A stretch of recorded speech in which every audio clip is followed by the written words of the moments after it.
私はエステルです。で、日本語では、日本では高橋愛とも呼ばれています。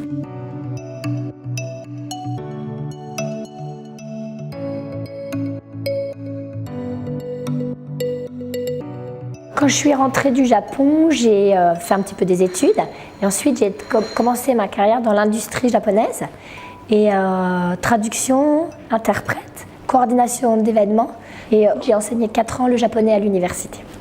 L'envie de faire un restaurant est venue des événementiels. La vie a fait qu'on m'a demandé d'organiser des événements français au Japon et japonais en France. Donc on s'est dit, oui, pourquoi on ne va pas faire un événement permanent, un événementiel qui reste, où on peut partager cette culture du Japon tous les jours au travers de la nourriture, qui a un biais assez sympathique et permanent parce qu'on a besoin de manger tous les jours.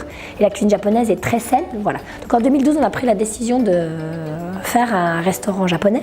Et comme on a beaucoup travaillé sur les concepts dans le cadre des événementiels, on s'est dit, qu'est-ce qui n'existe pas en France aujourd'hui et qui est assez facile à réaliser, c'est le bento de la gare. Alors en japonais, eki ça veut dire la gare et bento c'est le plateau repas. En fait c'est un repas équilibré qu'on peut emmener partout. Ekiben c'est le bento de la gare. Et on a choisi la gare d'Issy-les-Moulineaux. Alors pourquoi la gare d'Issy-les-Moulineaux, ici Val-de-Seine? Parce que c'est une gare qui n'est pas pendulaire, il y a du monde toute la journée. Et c'est aussi une gare internationale avec beaucoup de sièges d'entreprise, beaucoup de salariés.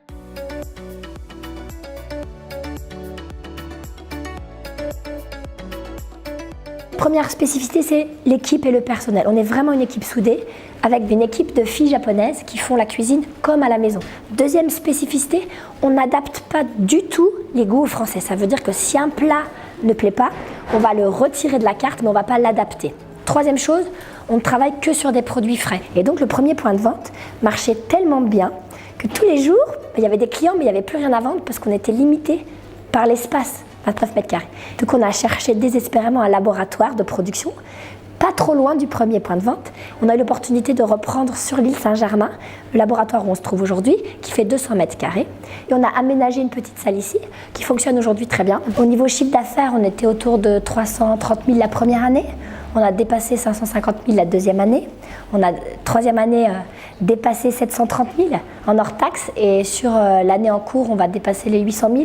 En chiffre d'affaires TTC, si on ne parle pas de l'hors taxe, si on ne parle pas des remises clients, on s'approche du million d'euros. En plats principaux, on est en moyenne autour de 200 repas jour, sachant qu'on fait parfois 300 repas. On fait beaucoup de livraisons auprès des entreprises. On est passé dans pas mal d'articles en France, Le Parisien plusieurs fois, Télérama, Marie-Claire qui a consacré 5 pages sur nous. On est passé dans le magazine Elle et on envoie régulièrement des enquêtes aux clients et on est autour de 9,5 sur 10 de taux de satisfaction tout le temps.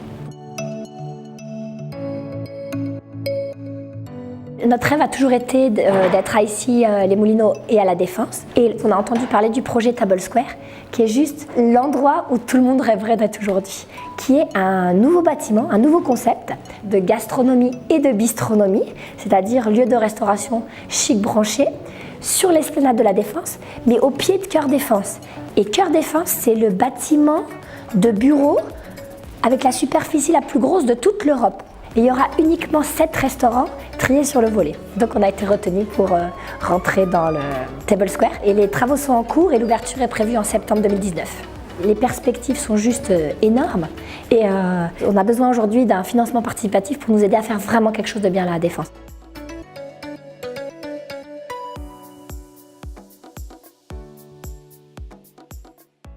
Donc pour ne pas rater le coche, il faut qu'on fasse les choses correctement, organiser correctement la cuisine, organiser correctement le local, organiser correctement le recrutement parce qu'il va falloir une dizaine de nouvelles personnes pour travailler sur La Défense.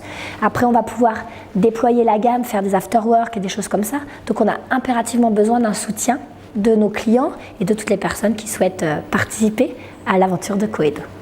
Et on a beaucoup d'opportunités. En fait, on est sans arrêt sollicité pour ouvrir à des endroits, pour participer à des choses, etc.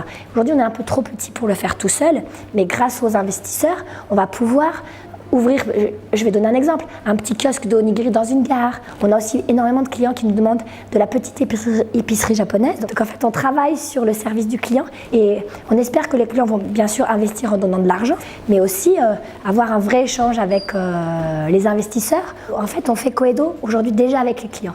Le financement participatif, c'est, alors dans un premier temps, aider les clients à ce qu'on continue à faire un service, mais c'est la matérialisation de cette relation qui continue et constante avec les clients. Arigatou gozaimasu.